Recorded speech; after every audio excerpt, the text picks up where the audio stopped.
Okay, now officially, a very warm welcome to this special online event, the second in a two-part series in cooperation with DMEXCO Asia, exploring how digital strategies are being redefined in Asia. Before we dive into Björn's consistently insightful content, let's clarify today's setup. And I start with myself. I'm Stefan Mohr.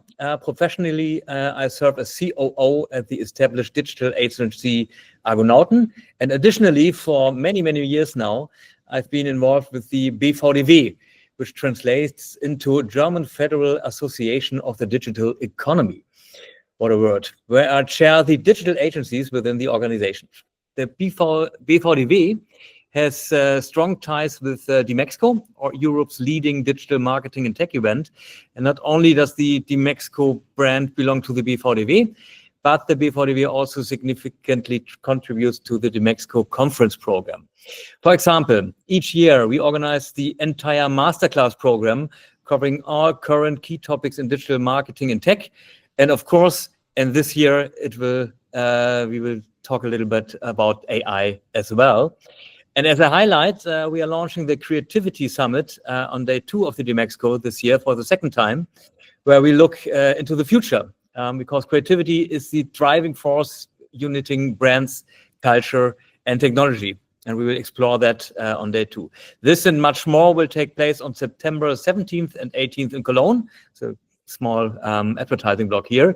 So mark your calendars, be there and meet us all. I think we will be there all. And as DMEXCO is a fixture on every decision maker schedule and should so in yours as well, the conference itself has always been international.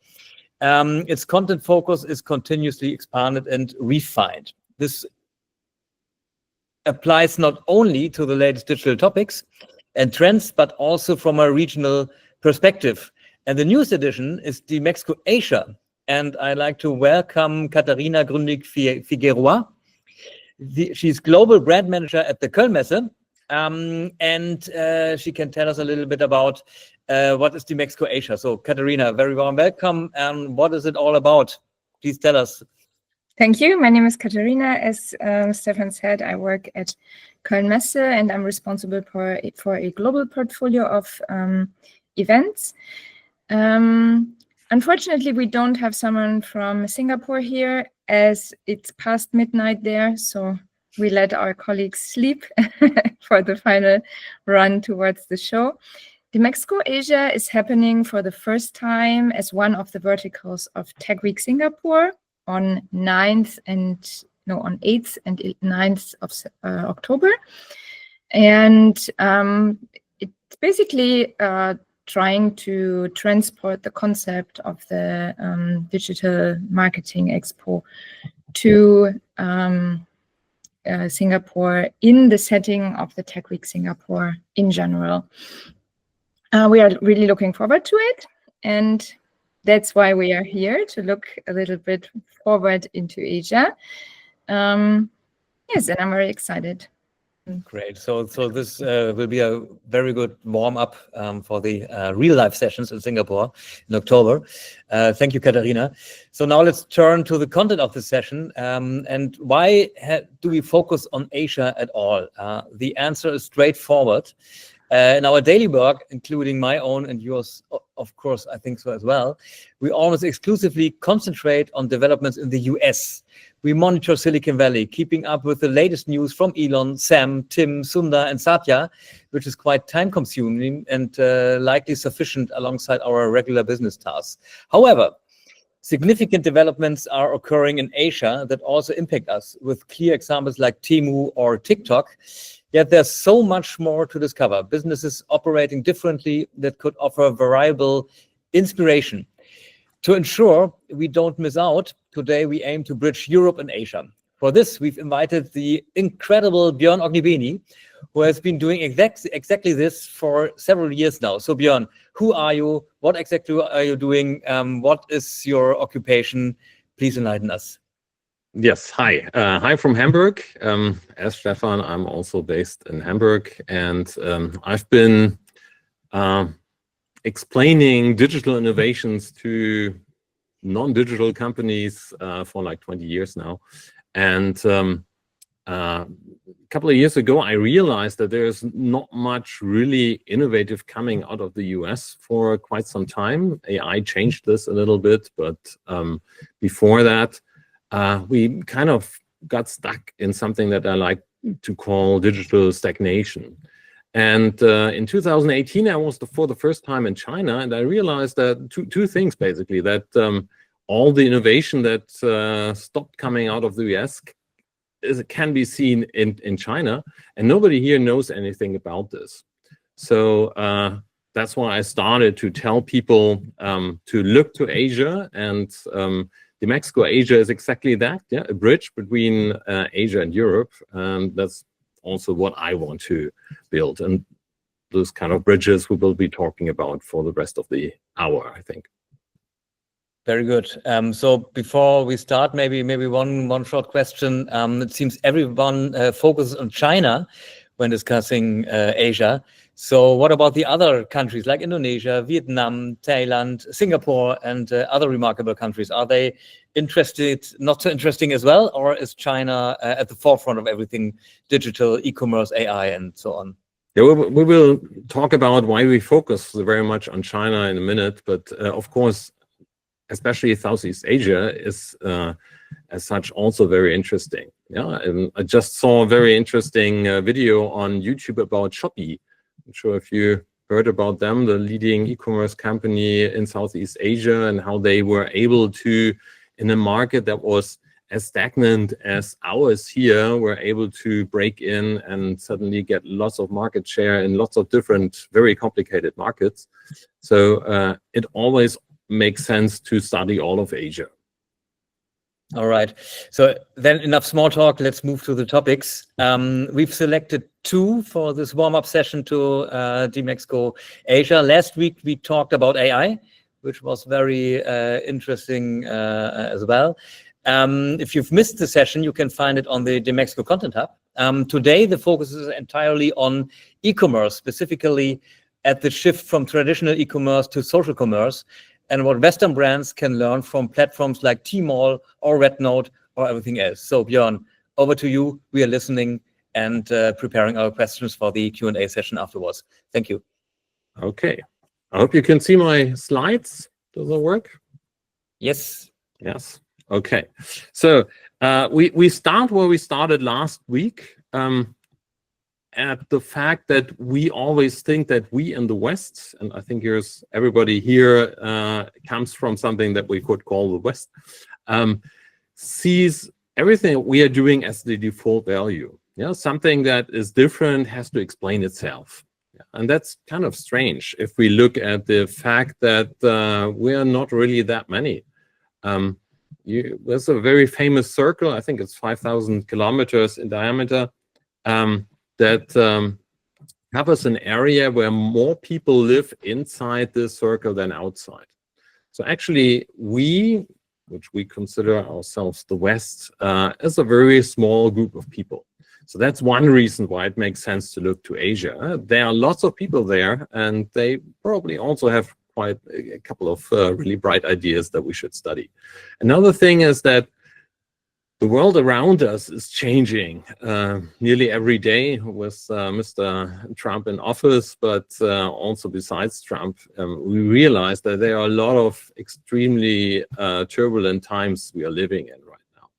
And then also comes when we talk about e-commerce. Yeah, I think some of you are actually coming from e-commerce, from the e-commerce space. Yeah, we see new players popping up from China, from Asia. We think that AI might destroy our traditional traffic sources, or agentic AI might cut off our customer base. Yeah, there's a lot of things that will change over the coming years, and probably not only years but months. And the question is, where do we find new ideas for this changing world? Yeah, and last week we talked about AI and realized that AI is more than quick content and a few saved euros. Yeah, we talked about 3 lessons that we can actually be taught from Asia about how to use AI. Yeah, If you want to watch the video from last week, it will be available on the website. Stefan just talked to you about that. So the question is, where do we look for new ideas? And the answer for me is not only San Francisco. There's still very interesting things happening in the US, of course, but also, for example, Singapore. But the reason why I very much focus on China is for political reasons. There's this great firewall of China that makes sure that all the services that we use every day are no longer or were no longer available in China. That was done for political reasons, obviously, but it also had a huge economic impact. Yeah, here in Germany, we had a lot of very great digital players in the economy phase 20 years ago, but they all got squashed by US players. That probably would have also happened in China, but because of the firewall, the small Chinese startups there were protected, and so we saw the development of a completely different ecosystem there. So if you want to get new ideas, it makes total sense to look to a place where things are different. Yeah, and in China, we have a different ecosystem. We have different customers doing, getting different experiences. And that's really the best place to find totally different thinking. And that's why we focus very much on China. Yeah, we want to get new perspectives. Yeah, that's basically what I do with my work, but also what we want to do with the next 30 minutes. But first, let's talk about commerce here in the West, and a little trigger warning. It's an oversimplified version, of course. Yeah, but right now, e-commerce is mainly focusing on efficiency. Yeah, we buy reach, we get traffic from it, we try to convert it, and then we generate sales out of it. Yeah, that's how e-commerce works in the West. We have something that's called CRM, and there's the R, I think, stands for relationship, but there's not much relationship going on there. Yeah, usually it just sends me newsletters, and these newsletters comes from an email address that's something like noreply@verycoolbrand.com. Yeah, it clearly communicates, don't mail us, we mail you. Yeah, that's not really a dialogue, so there's not much relationship going on there. What's more important for everyone who's doing e-commerce is KPIs. Yeah, and I just show you a couple of KPIs that we all know. There are probably other ones that you have in mind. And our task is to maximize, to scale them. And we do this using, if we look at the funnel, mostly in the lower part of the funnel. Yeah, there's also something that's called the upper part of the funnel. Yeah, that is supposed to bring awareness and branding, but that's something that usually people who work in e-commerce are not really very busy doing, because we think in silos, right? Marketing, branding, they are doing awareness, they are doing these nice, funny, fluffy campaigns. But if you do e-commerce, your sales and you have to generate revenue. Yeah, and KPIs should help you with that.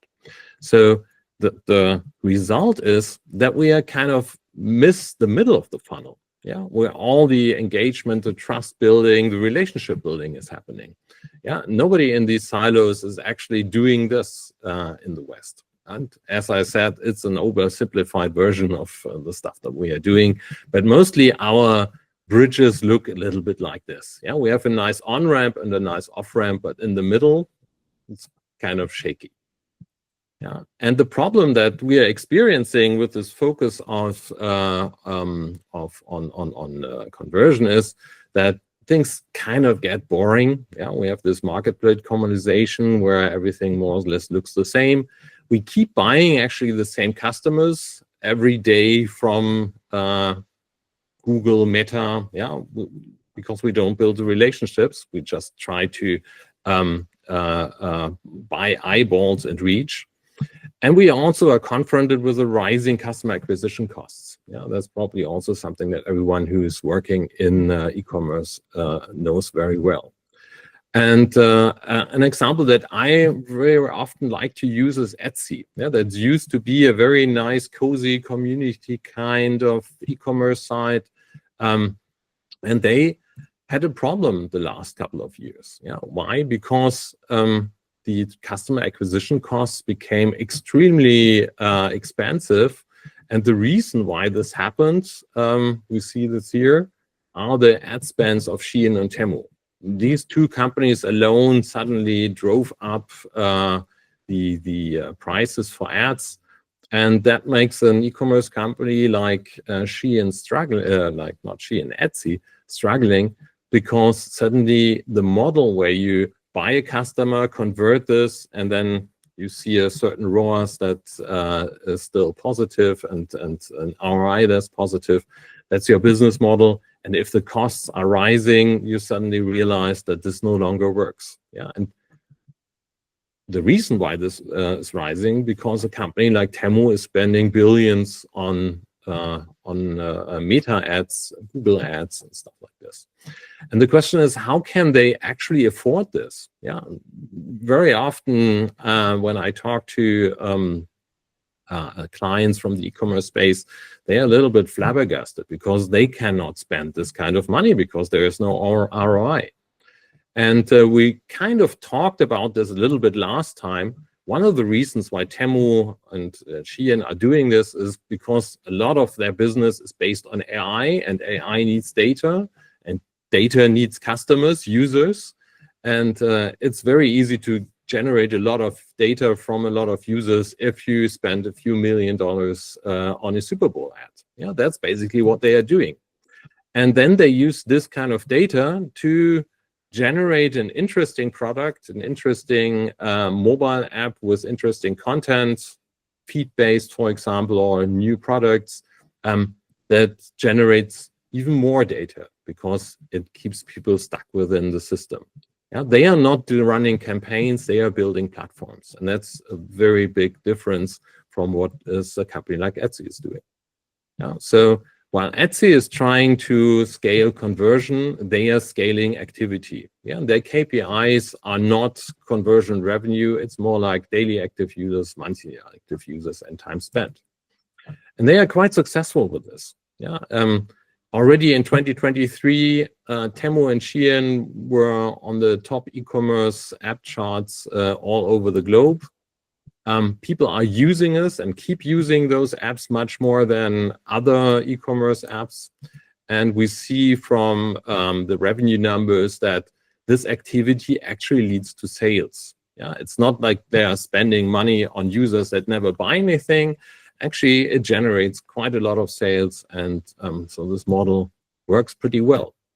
What they are doing basically is they are building a very solid bridge, yeah, with a very solid middle. Not only focusing on branding, not only focusing on conversion, but actually building a nice bridge where people come over and then stay on my site.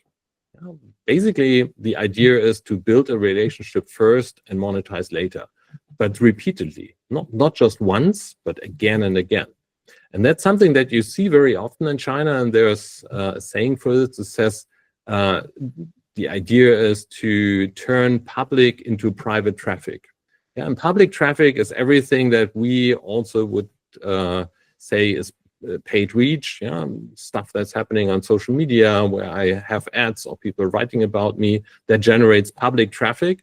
And this public traffic feeds my platform. And I try to, through interactions, build relationships, like getting people to install my app or sign up to a newsletter, sign up to a chat group where actually real dialogue is going on. And this generates then private traffic. And because of this private traffic also establishing relationships, people stay on my platform. Yeah, and that generates something that I like to call sustainable reach. Yeah, I don't have to get everyone again and again from Meta or Google, but they are already there. Yeah, and that's what Temu and Shein are experiencing with, I think Temu has about over 200 million monthly active users on their mobile app, and they don't have to pay any money to reach them. So to summarize this, basically, we work on a very revenue-focused short-term thinking that maximizes reach, and we do this through silos and campaigns. while Chinese companies on Temu and Shein are trying to maximize relationships. Yeah, and they do this by building platforms and ecosystems. And that's pretty interesting because this different kind of thinking makes it possible to come up with totally different modes of e-commerce. The first, and I want to show you 4 different modes of e-commerce. And the first one is the one that we are all familiar with, search-driven e-commerce. Yeah, find what you want, the Google model, basically. Yeah, you have something that you need, you have a search function, you put this in there, you know what I'm talking about. That's the primary mode of e-commerce for like 20+ years is part of the digital stagnation that I was just talking about. Yeah, everybody's doing this, is looking all over the same. Yeah, there's not much to talk about at this point.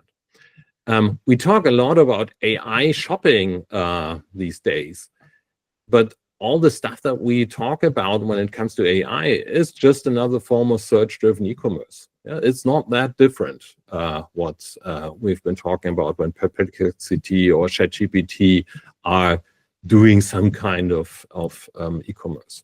So what's missing in this mode? Basically experience. Yeah. It's nice, efficient, it works, and there's nothing wrong with this if I know what I want. But that's just part of the whole system. Like, there are lots of other things that we are missing when we only do search-driven e-commerce. And the reason why we don't have experience, or we focus so much on search-driven e-commerce, is we learned in the 90s why we need e-commerce. Yeah, to make shopping easy. Yeah, back then you had to go into a shop, you have to look for a certain product that you want. If it's not there, you have to go to the next shop. Yeah, that's all a very cumbersome process. And then e-commerce came along and made everything extremely easy. Yeah, there's nothing wrong with this. It works perfectly fine. And probably all use this every day. And in China, actually, they started with the same use case. Yeah. But then they also said, yeah, why don't we also try to make shopping more exciting? Yeah, enable discoveries, provide entertainment, social experiences, stuff like this. And that's something that we never did or never started. And when you go to an e-commerce app like Taobao, you see here, then somebody filmed his, I think, 80-year-old grandma, how she uses the e-commerce app. You clearly see this is not search-driven e-commerce. Yeah, that's something totally different, because nobody there is trying to maximize conversion. They are trying to keep her engaged. Yeah? She's flipping through videos, looking out at products that she never thought would be interesting, play games, stuff like this. And that's basically also what we are experiencing on Temu. Yeah. And that's the second e-commerce mode, discovery-driven e-commerce. And that's more like Instagram or TikTok. Yeah? You don't go to Instagram because you're looking for a specific photo or video. You go there to look at videos and photos. Yeah, and that's the same thing could happen to your e-commerce app. And that's where in China this topic of shop-attainment comes from. I think you all heard this term, where you put shopping and entertainment together to create these kind of experience that we are missing. And very often this is summarized under live shopping. Yeah. The whole experience in China is focusing on just one topic, live shopping, live streaming, stuff like this. And that's what's happening on TikTok Shop. Yeah, and very often when people talk about TikTok Shop, they focus also very much on this live shopping thing, because they heard that in China it's big, and it is big. So they assume that if TikTok, which kind of comes from China or from Singapore, also is doing social commerce, then, well, maybe live shopping is the stuff that we should be looking at. But if you look at the data, you see that live shopping is actually pretty big in China, and Douyin is the Chinese e-commerce, and their live shopping drives 63% of the commerce of this platform. But in the US, it's just 10%. So when TikTok Shop started here in Europe, I think they are more like our consumers, our users are more like US than Chinese users. So live shopping is really not that important for this platform.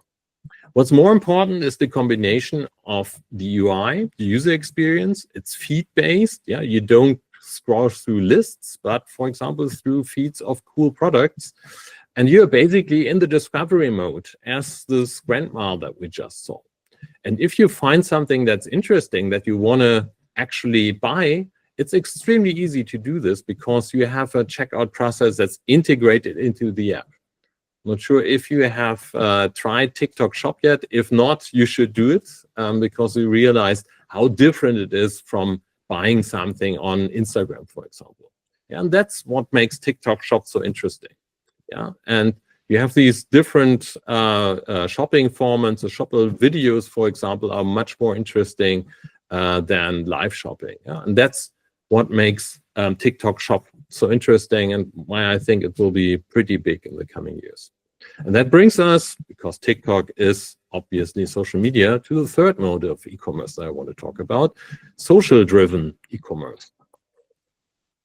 And I think if we talk about this, we all know, or we assume we know what's meant by this, yeah, buying reach on social media, or maybe getting influencers to sell stuff on social media. But that's again only focusing on the lower funnel part. Yeah, maybe you do some upper funnel cool videos on TikTok that has nothing to do with selling something. But social commerce, as we often discuss it, is just these two topics. And of course, influencers are really big. And in China, they're also pretty big. In China, you call influencers KOLs, key opinion leaders. And they basically work the same like influencer campaigns work in the West. But they also have something that's called KOC, yeah, key opinion customers. They try to leverage the social media presence of their customers, of their fans. And that's something that we often don't do. And if you think about the term social commerce, ask yourself what's really social about social commerce. Yeah? If it's just the reach that you buy on social media, that isn't really social. Yeah, it's just reach. So what's more important to turn social commerce into real social experience is ask yourself, what can we do with our customers and fans and their social reach? Yeah, how can we actively involve them in what we are doing? Yeah, through comments, reviews, recommendations, feedback, stuff like this. There are lots of very interesting cases for how to do this right on Chinese services like Xiaohongshu. And if you do this, and if you think it through, you suddenly realize there's actually a real complete marketing funnel connected to this kind of community validation. Yeah, where you have products as content, what you just saw from Grandma, user comments that are discussing it, reviews, discussions around it, and then the decision to buy something. If you can do this on the social media platform, everything happens just within the social media service. And that's, again, what makes TikTok so interesting, because TikTok covers this whole funnel frictionless. Yeah? And that's why it's a very interesting topic. The funny thing here is that we usually don't talk about this way. Why? Because I think target audiences or target groups are something that we talk in groups, or we see them as single individuals. Yeah, we don't see a target group as a group of people. Yeah, just people, that is individual person. And you see this, for example, through a very simple example that I like to show, or a simple question that I like to ask. How can friends use your online store? Yeah, usually they can't. You can share a link on WhatsApp and then you can both surf to the same website, something like this, but there's no real integrated social shopping experience on Western Western e-commerce stores. That's something that you can see in China, like the Taobao store. It's possible to connect to a friend and then you talk to him through the Taobao app. You both see the same products in the store. Yeah, so basically it's a something like SharePlay for Apple when you watch together with friends a movie. You can do this the same with browsing the online store. And that's a function that's not very innovative and not very complicated technically. The interesting question is, why don't we have this? Yeah. And I show this very often to my clients, and nobody has an answer. Yeah, and my answer is that probably because we don't think about really making things social, and that's something that we have to learn. Yeah, and that's what we can see all over Asia. Yeah, real social commerce needs us to see the internet as a social space, yeah, where people interact. And that brings us to the last mode of e-commerce, brand-driven e-commerce. Yeah, brands nowadays have a little bit of a problem. Yeah, when I studied marketing, ad campaigns, brand building, stuff like this was really huge, was very creative, yeah, very exciting fields, and we had all these love brands. And now very often we see that the love brands of yesterday are now more what GfK likes to call burnout brands, yeah, because we have so much focused on efficiency that we kind of no longer have this customer experiences loyalty that was built over the years that is defined by the middle of the funnel. Yeah, because again, we focused on the top and on the lower part of this funnel. And efficiency is pretty boring. Yeah, you don't drive relationships and experience with efficiency. You drive revenue, and that's fine if that's your KPI, but you pay for this in a different way. And there was an interesting interview with the CMO of Nestle Germany a couple of months ago, where she said that actually they realized that they kind of over-optimized their ad campaigns, and that's actually what I'm talking about here. Yeah, and we have to change this by focusing more on the middle. Yeah, really starting to think, how can we bring back this kind of engagement, trust building that's so normal in China and kind of got lost in our silos. Yeah, because all the interaction that we have, this relationship building, is basically about trust building, and trust is what the core of a brand is, right? But the question is, how can a brand actually interact with customers and fans to build these kind of relationships? We can do this on the brand website, or if the brand has a mobile app, that could also be something. But usually it's not really something that brands are focusing on. Yeah? And it's also not where customers go if you want to interact with a brand. Yeah? It's part of a campaign that might be a reason why I go to a website, but usually the website is not really big. And there's social media. Probably a brand, if you would ask, probably we have some brands here, if I ask them, they would say, okay, social media is our main brand building channel these days. Yeah, but that's also not about dialogue, relationships, and stuff like this. Yeah, you see this every day when you look in the comment sections where people are writing with each other and the brand is nowhere to be seen. So the last thing, depending on your product, where you actually have an interaction between the customer and the product is retail. Because there, if it's a physical product, you can take it in your hand, that there is obviously kind of interaction going on. And in China, mono-brand stores are a really big thing, and that's also coming more into fashion in the West, yeah, where a brand builds actually a physical place to have this kind of experience. Yeah, makes sense, really nice. But how do you do this online? Yeah, where do you have mono-brand stores online? Interesting. Yeah? We usually don't. We buy stuff on Amazon, and Amazon, as we just saw, is not really about experience. Yeah, it's about efficiency, it's about cheap, good prices, but really not about brand building, relationships, and experiences. And actually, last year I did a workshop in Paris where there was the head of global e-commerce for L'Oreal. And at this point in my presentation, he said that Amazon for him destroys brand value and Alibaba creates it. And that's really interesting because that's actually the case. Yeah? If you think about this, Amazon actually educated us to no longer think about brands, because Amazon basically, if you want to buy something, they want us to search for a product, yeah, for a type of product, not for a brand. because they want the brand to pay through retail media for showing up in our search results. So over the last couple of years, it kind of worked. Yeah, we no longer really search for brands, we look for products. But then Temu came along and said, hey, no brands, that's something that we can do. And suddenly, maybe that's also the reason why Temu is so successful, that we no longer are expecting to find brands on these marketplaces. So to summarize that, in the West, we are providing e-commerce services, but no brand experiences. And that's the problem. Yeah, if we want to start doing brand experiences, we don't have the infrastructure for it. And we can't go too much into detail, but if you want to study this a little bit further, Google Tmall Luxury Pavilion, or Tmall in general, because that's the other big e-commerce service from Alibaba. Yeah, Taobao, that was the one that the grandma was using. Tmall is the brand building platform of Alibaba.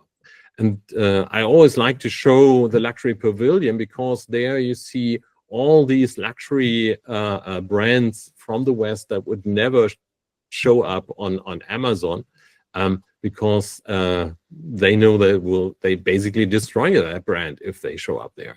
That's different on Tmall. On Tmall, everybody is happy to be, and everybody has to be there because that's the main place to do brand building. And basically what Tmall is, it's an online flagship store. Yeah, it's a place where live video, brand communities, exclusive product launches, exchanges between product and between brand and customers and fans are happening. Stuff like this. If you're interested in this, Google it or find it on YouTube. There are a lot of interesting videos about it.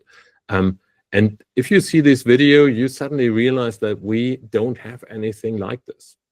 And the really interesting thing about Tmall is it's not really an e-commerce service. It's basically retail media. Yeah, Tmall charges a little bit of transaction fee, I think around 5% if you buy something from the brand. But it's mostly, Tmall gets mostly paid for reach. Yeah, it's actually retail media. And I think they never called it retail media, but that's what our idea is of retail media. Yeah? And the interesting thing is it's much more interesting and it works much better with customers than the type of retail media that we have. It's not sponsored ads that look a little bit like online marketing 10, 15 years ago. It's more like sponsored relationships. Yeah, and that's, I think, a place that we should start working on. So these are the four modes of e-commerce that I think we can find in Asia. We have here search. We have a little bit of discovery. We don't have really social and we don't have really brand. And nobody here knows anything about or realize this. And I think that's why it's important to look to Asia. To sum things up, as I said, we have this short-term focus on revenue. In China, they have more the idea of maximizing relationships. And out of this, there are totally new possibilities growing out of this if we start thinking more the long-term perspectives. And if we do this, we should start focusing more in the middle. Yeah, it's upper funnel, lower funnel, still important, but we also should start thinking about how can we build this interactions and this trust again.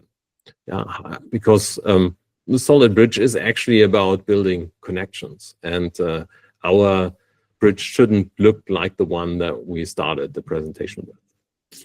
And if we do this, we can actually build a completely new flywheel, yeah, with new e-commerce formats that provide genuine experiences, and then with the aim of building authentic relationships, which then ends up in a holistic brand platform that, again, drives traffic and revenue in the end.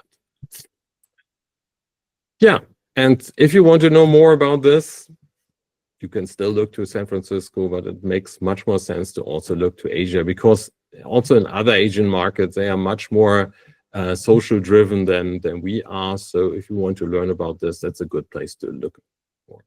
And it's also always important, if you find something in Asia, don't ask yourself if you can copy this and if your customers would do the same. Yeah, they probably won't. Yeah, it's not about copying. It's not about just taking ideas from there and use them here. It's more about getting inspired, yeah, getting new ideas, and then find your own solutions for your own markets. Yeah, that's why you should look to Asia.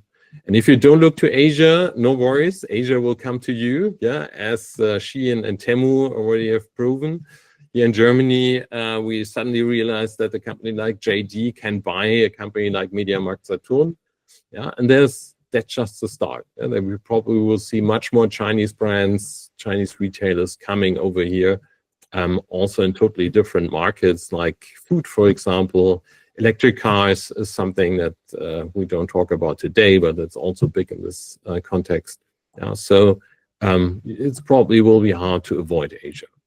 And if you want to learn more about the stuff that I just talked about, we have 3 different remote workshop formats about digital China, that's more strategy perspective, or e-commerce and AI. AI was the one that we've been talking about last week. If you're interested in that, then just send me a message and I tell you what's possible. Yeah, thank you. We also have, and that's building these bridges, a community on WhatsApp. That's the international one where we keep relationships. So if you're interested, you're happy to join us. So that's thank you. what I have Thank to you say so today. much. Thank you so much, Björn. And before open up the audience, that the audience can raise a few questions if they have one. Very, very interesting insights as usual. I have one question because we now looked at Asia.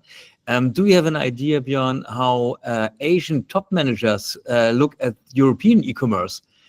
For instance, at the performance and efficiency focus that we still have, do they laughing at us? Do they think, hey, they are so 1990s style and it's easy for us to enter the markets? Do you have any idea? What do they think? It's kind of the same exotic like when we look at Asian e-commerce. Let me just stop the presentation. I actually don't know. I haven't learned. Asians are also very polite, so they probably would laugh at us. And also, that's a huge difference. I mean, we always think that the others are wrong if they do something different. And I think that's not the Asian approach. They would first try to understand what we are doing and see if we achieve our goals. Yeah, and if we do this, then probably we're right. The problem is we less and less are achieving our goals. And so that's probably something that we realize. At the same time, Chinese are also doing a lot of mistakes when they come over here. Yeah, we saw this with the electric cars. JD just launched Joybuy yesterday in Germany. They were already present in UK and some other markets. And well, it doesn't look very inspiring, let's put it this way. Yeah, there is a lot of ways to make this shop better, and that's so it's not like they have solved every problems for every market already. Okay, so they don't enter specific markets in the Europe or in the US with specific solutions. Is that what you mean? So they enter with the same solution that's happening in China, and then go to France or Germany and so on, and don't adapt to the countries. Yeah, actually, the interesting thing here is that if you look at Joybuy or Tmall has a European store that's called Miravia, or I'm not sure if everybody is familiar with it. I always mix this name up in Spain. And they actually don't do all the stuff that I've been talking about for the last 30 minutes or so. Yeah, the really interesting, cool e-commerce stuff. What they are doing is they are doing e-commerce like we are doing e-commerce. Okay. And the result looks extremely boring. So they kind of over adapt to us, I think. Okay. So making the same mistakes or make it actually right because the conditions in our markets are differently, maybe. Yeah. Okay. So I think you have many questions in the audience. So officially we stop now the recording. Thank you very much.